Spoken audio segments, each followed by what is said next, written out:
Well, Wendy, it's great to have you on Career Lab. Thank you so much for having me. Yeah, we're excited. You know, Career Lab is a podcast where America's career counselor, Julie LaCroix, and myself, also a business consultant and other things, help people develop their careers, transition careers, and change things. And I know Julie and I have been working a lot with people and businesses experience based on what happened with the pandemic. And we're very lucky and happy to have you on as a guest this morning. So we're going to talk a little bit about that. And for me, it's a pleasure to get a chance to work with you. So I'm going to shoot it over to you, Julie, and you can kind of get us started. Sure. Wendy, it's so nice to have you on the show. The reason that we invited you, and we're really excited that you agreed to join us, is because, well, let's just be perfectly honest. You're at ground zero for the pandemic impact to the economy based on your professional area being in meeting and event planning. And for the listeners, you know, Wendy has been a very, very senior meeting and event planner for her entire career. She's excellent at it. She started in hospitality and has had her own consulting organization for, you know, probably 20 years plus, and works with all the big names that you know, if you can think of a big name, she's done a meeting or event for them on a global level usually. So the impact is great. It is going to come back. It's going to come back differently, but it's probably not going to come back for her and a lot of event and meeting professionals for quite some time. So we need to, you know, kind of figure out, you know, what's something else we can do in the meantime or instead, you know. So a career redirect is really a critical need for not just Wendy, but for a lot of people who are impacted significantly by COVID. Again, some industries are not as impacted, but obviously events and meetings and concerts and things like any kind of show or Olympics or anything like that is going to be affected. So Wendy, I just wanted to maybe, you know, give you a chance to talk about what happened. You know, what's it been like out there? You're in the front lines of the economic impact, and tell us about mostly your experience and your kind of like where you were feeling from a standpoint of shock and awe or fear or disorientation and where you are now. And then maybe we can talk about kind of giving our listeners a roadmap, because you and I have created one for you. Maybe it would be helpful for others. Yeah, it is a shock and awe is kind of almost an understatement, to be honest. Okay. I came back from a trip in February, not knowing that it would be my last business trip for a very, very long time. Oh, so I had done a fabulous event. And, you know, we had heard a little bit, we weren't really doing too much that was related to COVID-19, but basically came home, and within a month, I had lost all of my clients. So I went from having things lined up for 2 to 3 years to having lost every single client I had. Wow. And so, and being a meeting planner and an event planner for my whole career, it's really a profession that I love. I mean, I'm definitely attached to it. I'm attached to what it is. It definitely matches my skill set. And I've done it my whole career. So I think you're almost in a little bit of mourning because you feel like the rug has been pulled out from under you. And so it takes a little while to really sit in that for a minute and accept what's going on and then decide what you're going to do next. Because you know, you have to mourn what's happening for a minute so that you can kind of get your head in the right place. Just realizing that how it has been is never going to be like that again. So you kind of have to go through that mourning period and then go, okay, what am I going to do next? Did you figure that out on your own? That you had to go through that period of mourning, Wendy? I did. I really did. I think it's because of the fact that, you know, social media is wonderful. It's also really sad sometimes when everyone in your entire industry is lost their job. So everyone I know, everyone I've worked with, everybody is basically on hold.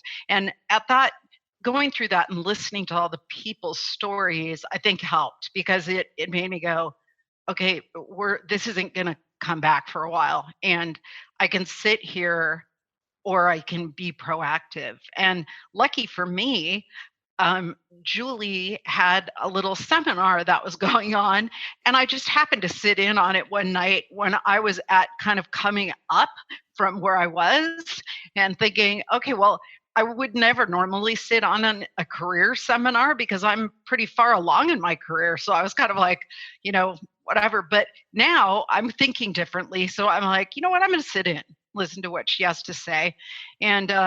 And it was great because it really gave me hope. And it also made me realize that some of the things that I were trying to do, like I went and I got my digital event strategist certification, and I did a couple of other things and kind of tried to stay a little connected to the people that I know and network with. And I think that helped me. Listening to what Julie said, listening to the fact that, business isn't gone. My business is gone. Like what I do for a living is, but really there's a lot of other things out there. Well, you're a pretty evolved professional. We can tell just by listening to you. Let me walk back over a couple of things you said. First of all, yeah, that's why everybody comes to Julie's seminars, because they provide hope, they provide information, and they provide inspiration. So I'm glad you were able to give an on-air shout out to our star. But going beyond that, I wanted to just go back, and because I've experienced this in coaching, the fact that that's why I stopped and asked you how you figured out that you needed to mourn for a little bit. I have a client who is in the entertainment event segment. They are bands and they produce shows for weddings and other kind of corporate events, mostly corporate, and they got completely wiped out as well. And what I noticed, they didn't do that. They didn't take any time to mourn, to think about, to really experience that. And it was disorienting for them. They had a lot harder run because they were just hell bent on jumping into something they weren't really ready to. So I'm glad you did that. And your thoughtfulness about that is really very helpful. And I wanted to point that out for our other listeners, because I feel like that will continue to happen for people whose industries are actually going away for a while, if not, forever. For example, cruise liners and all the people who work on cruise ships. That industry is over for some time. It may come back in the future, but that's an example of what you experienced. And so thanks for sharing that with us. It was great because when I had a chance to sit down with Julie and work with Julie, we did a lot of research and looking at what companies are around me. And really, I spent a lot of time going on websites, looking at what they do. What do they do that is something similar to what I have a skill for? So I have like my core skills that are events and meetings related, but those translate to a lot of other things that are not just meetings and events, that are operational, logistical, a lot of marketing experience and things like that, that Right. I had never really kind of pulled that together to think about what that would look like. So it was nice to sit with Julie, who's, a person who is not my husband or someone who is in my life, an objective person that is like, look at all these businesses in Florida. And I was like, there are a lot of businesses in Florida. There are a lot of things that I could do with these businesses. So spending the time doing that, rewriting my resume to kind of reflect less specific event related things and more general management things was really, really helpful to me. So Wendy, skill-based resume. Skill-based. Right. There you go. Skill-based resume. Would you like to do a promo for coaching? Because you almost sound like you could do it without a script. I mean, you've done a real good job of explaining not only what happened with Julie, but what the best reasons to be coached are and what you get from an experience like that. So that's wonderful. Yeah. I'm really glad you were able to take so much out of it. It sounded like, though, before you were a consultant. You had your own independent consulting practice? I did. Right. I ran my own company, which was fabulous. Right. And another weird, challenging thing, because I'm used to being able to determine the clients I want to work with. Right. That's why I wanted to get into this. Yeah. And right. so, and now a little different. Well, tell us about now. Tell us about what you're either doing or planning to do or trying to operationalize at this point. Well, I've done a couple things. So I'm trying to look at it as short-term, long-term right now, right? And looking at, so the first thing I did is because Julie was coaching me, I sent out informational pieces to like the top 10 companies that are local to me that I think would be a good fit for me if they had a job or if they didn't have a job, just to almost get my name out there to them and say, here's what I've done and here's what I could do. I would love to talk to you about what I could do with your company. And I would say all of them, all 10, did not have a job position open, right? So I'm working that right now. That's what I'm working. So I sent that out, didn't get a response. I'm sending up a follow-up, and I'm just going to kind of work that as one piece of what I'm doing. You'll get I've them. also, and that's, and the good news is I'm not so tied to it that if I don't get someone to respond, it's not going to devastate me. It's going to be a stumbling block to the next thing, right? And then I'll look at the next tier of people that were on that list that we have. So I'm trying to not look at it as this has to work. Like there's not a desperation feeling. It's more of a, here's my long-term strategy. I'm going to look at all these companies, and when the right one that I will fit into contacts me, then that'll be the right place I'm supposed to be. And I'm trying not to get too caught up in the fact that I'm not used to developing a long-term strategy because I've never had to. And I'm trying to right now and be a little more not in panic mode, but in sit in the seat and relax and just keep track of what you're doing, focus on your plan, and keep moving forward with what it is.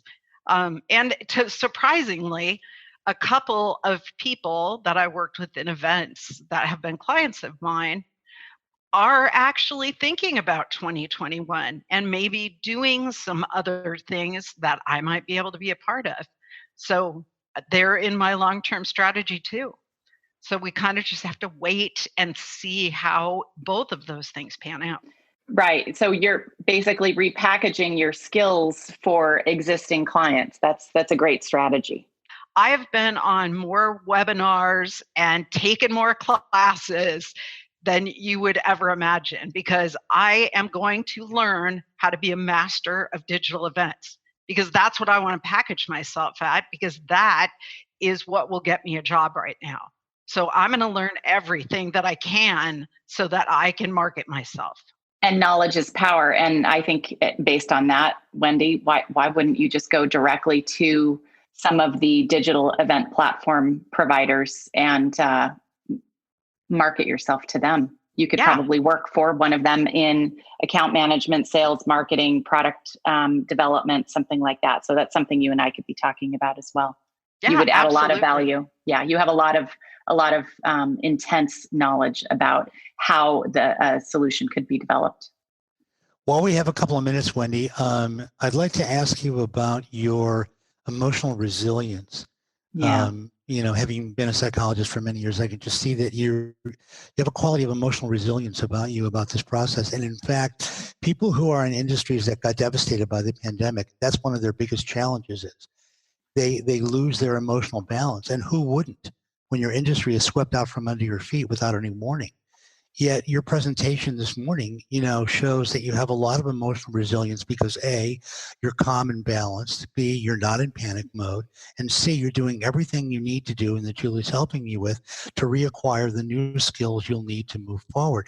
So how are you doing that? How are you able to manage that with such gracefulness? Well, thank you. First of all, that's very nice of you to say. It's true. And I don't feel like that all the time. I think that's the reality is. Tell me about that. I try as much as I can to, I think it helps because I have grown children, right? 3 grown children, and they're all employed right now, which is wonderful. It makes me super happy. And my job is to make sure that they feel comfortable and safe. And that's kind of my role as a parent, and also my role as a leader. Like in my industry, I am normally the one who is very calm when things are going crazy and things are going wrong. So I've kind of been that person. I think it's just kind of a little bit of who I am in things. But I have my days where it is really terrible, where I miss people. Because I'm I'm very outgoing and I want to go hug everybody and talk to everybody and meet in person. And we're not doing that. And it's depressing. I mean, it makes me sad some days. But again, and my husband is one of my best cheerleaders too. And he'll say to me, it's just for right now. This is not going to be forever. This is for right now. So be sad for today. And then tomorrow we'll wake up and we'll do something else, something new. Okay, so let's operationalize that for our listeners. So what I'm hearing is that you have good family support. That's an important element for you.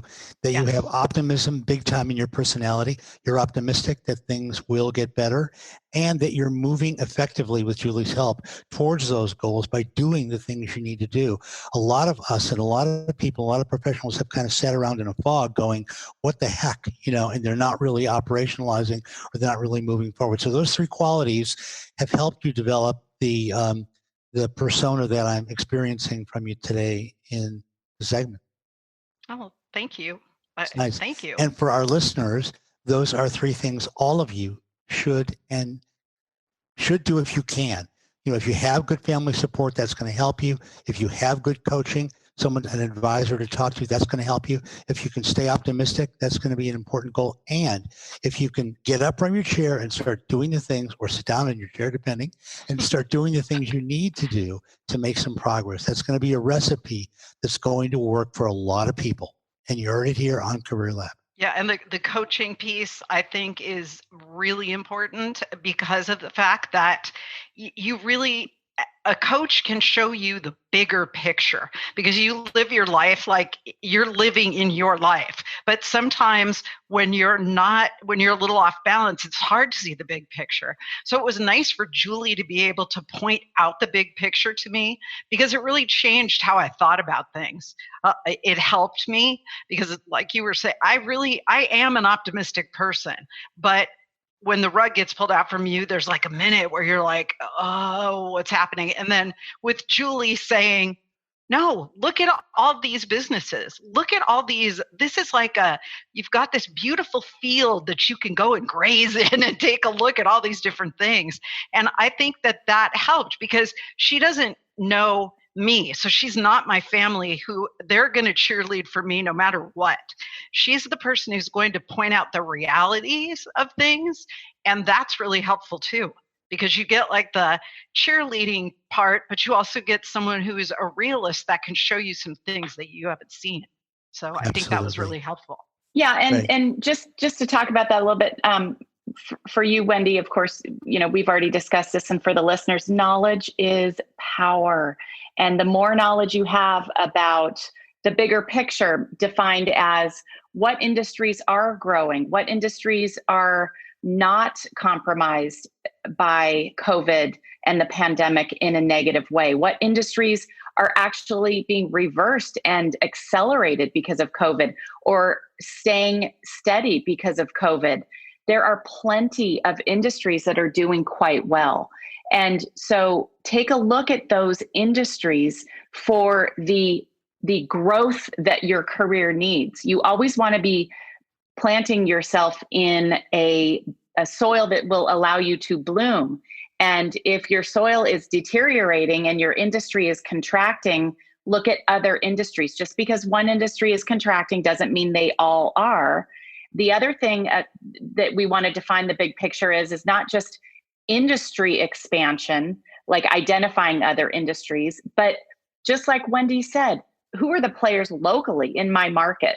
Nowadays, because of COVID, one of the nice things is remote work becomes much more available. So you don't have to look for a job in a 20-minute commute. But you can apply to Johnson & Johnson in New Jersey if you live in Colorado. I mean, you could, if you have the expertise, you have the luxury of living a lot of different places and working a lot of different places. But for the most part, it's going to be healthy to understand the local makeup of your local economy, a 50-mile radius. What are the largest companies? What industries do they play in? And again, what are the transferable skills that I have, or the ones that I would need to add to that to create a full picture of a role for them?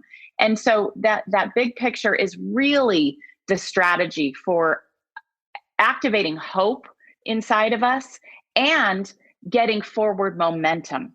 And that's what people need. I obviously take a position that America should work. And certainly everybody needs a little bit of support right now. But getting back to work is not impossible right now. And I think that, Wendy, having you on the show talking about your cocktail or recipe, as Joel described it, is really, really, really helpful for so many people right now. It's timely, and you're approaching it just textbook perfectly. So thank you for being a client of mine. Thank you for coming on the show, and we'll keep walking you forward. Yeah, absolutely. Before we finish up today, Wendy, I wanted to ask you. So, we just wanted to get this. So, are you then planning on staying in event planning, but moving into the digital realm of that? That's what I kind of heard you were working on. Well, I'm doing both. So I'm moving forward with really investigating and connecting with the businesses that are blooming here in Orlando.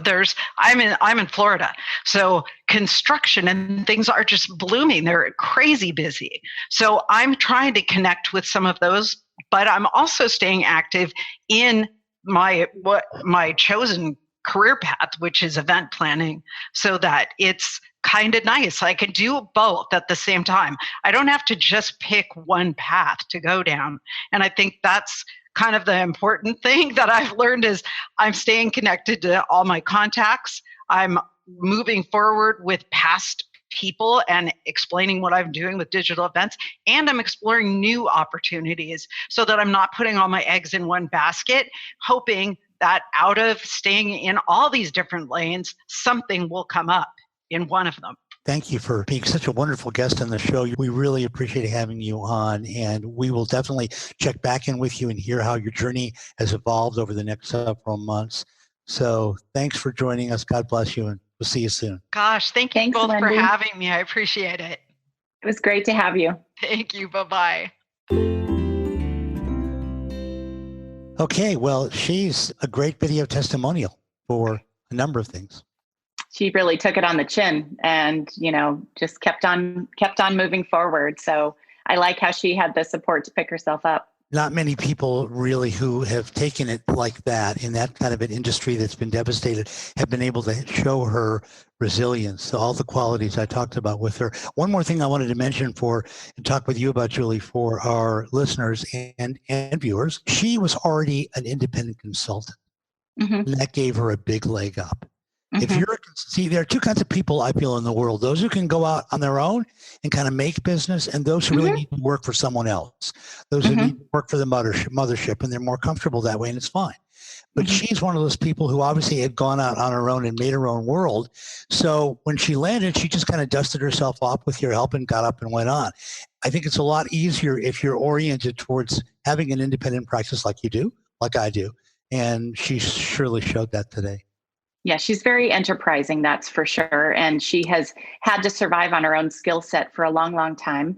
And she's been accepted for that skill set and remunerated for it by some very highly sophisticated companies. So she certainly has a leg up there. What I'd like to add to that is that my experience coaching clients through the pandemic is that the moment you show them where the opportunity is, they're able to walk it forward.